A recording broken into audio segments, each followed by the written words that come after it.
14 heures sur la radio Dunia Vision, c'est l'heure de votre édition de la mi-journée. Tout de suite, les grandes lignes.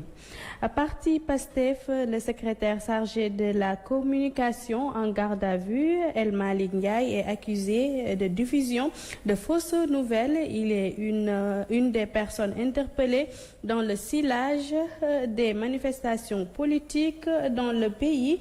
La liste des arrestations se rallonge avec celle du coordinateur de PASTEF du département de Pikine, Babacar Ndiaye, par ailleurs vice-coordinateur national de la jeunesse patriote du Sénégal, des arrestations qui suscitent des réactions. Certains condamnent, d'autres interpellent au dialogue.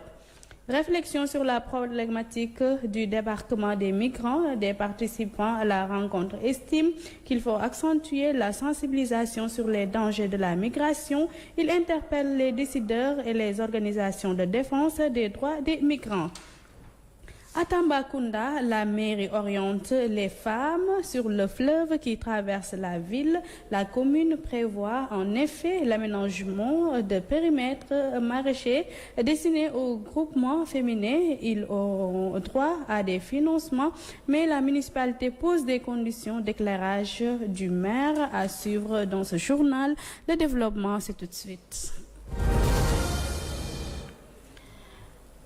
Mesdames et messieurs, comme je vous l'ai annoncé tout à l'heure, vague d'arrestations après les manifestations. Des centaines de manifestants convoqués par les forces de l'ordre, nombreux sont de l'opposition. L'analyste politique Abdoulaye Mbow parle d'acharnement. Le journaliste invite les politiques au dialogue pour stabiliser le pays. On en fait le point avec Amadou Racine Bokoum.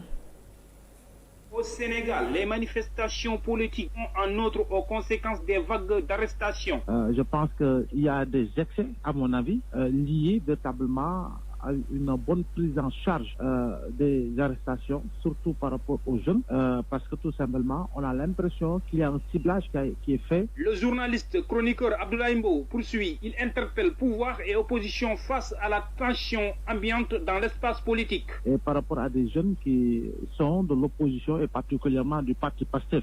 Cependant, il y a des jeunes qui appartiennent au camp du pouvoir qui tiennent des propos gravissimes, je dis bien des propos insultants. En parlant des arrestations proprement dit, plusieurs personnes ont été convoquées pour audience ce mercredi dans les différentes juridictions du pays. Elles ont été à la suite des manifestations nées de la convocation du leader de PASTEF.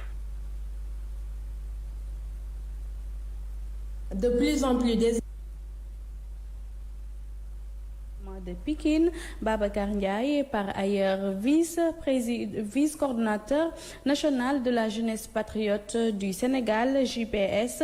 La jeunesse patriote du département de Pikine a tenu un point de presse ce matin. En effet, il exige la libération et sans condition du vice-coordinateur de la jeunesse, Babacar Ndiaye, qui est interpellé par la brigade de recherche de Koloban.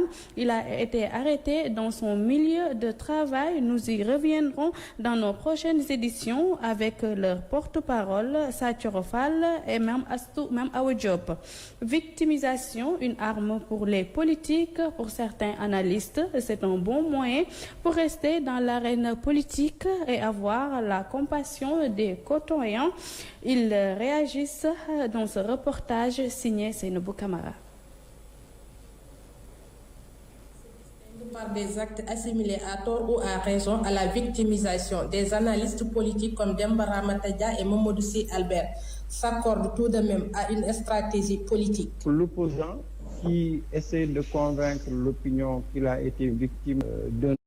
Par contre, en politique, c'est un des... du leader du PASTEF, Ousmane Sonko. Abou Camara, retour sur la journée mondiale de l'eau célébrée hier. Au Sénégal, l'accès à ce liquide précieux est véritablement problème pour les populations. Les prestataires de l'hydraulique dénoncent les difficultés que rencontrent les usagers. Les consommatrices aussi, eux, invitent les autorités à revoir le coût élevé du prix du mètre cube d'eau. Suivant le réaction dans ce reportage signé Benoît Gomis.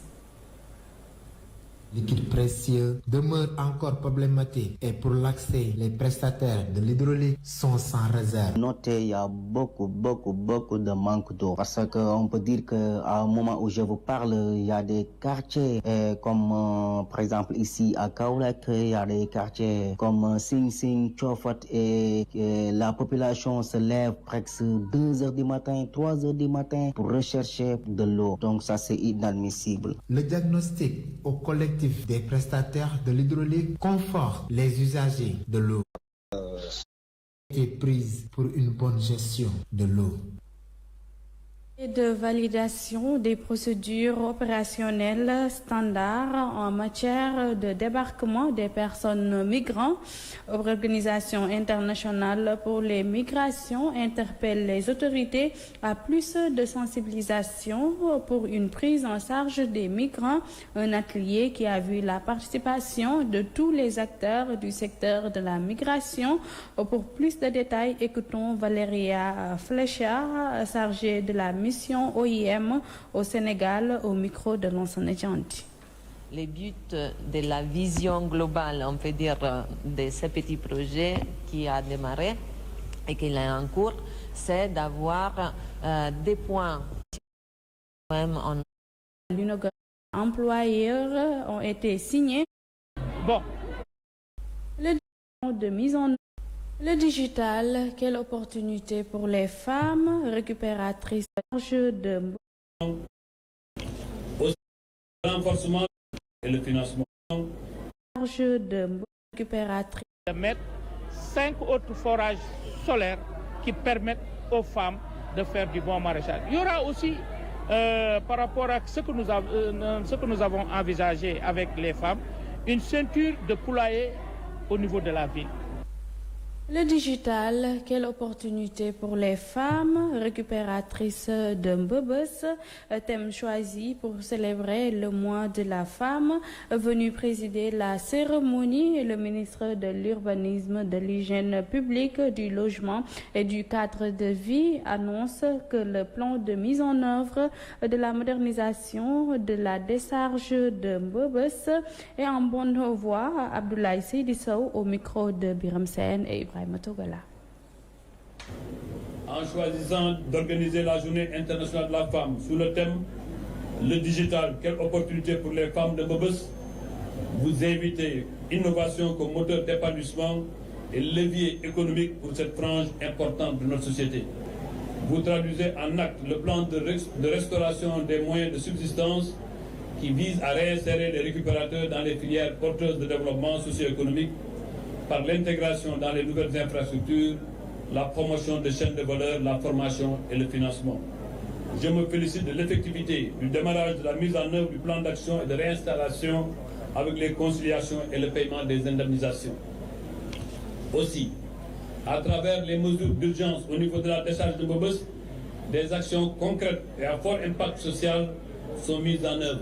La mise en place des 90 lampadaires solaires tout au long de la voie d'accès, de 5 lampes mobiles et d'un dispositif de vidéosurveillance.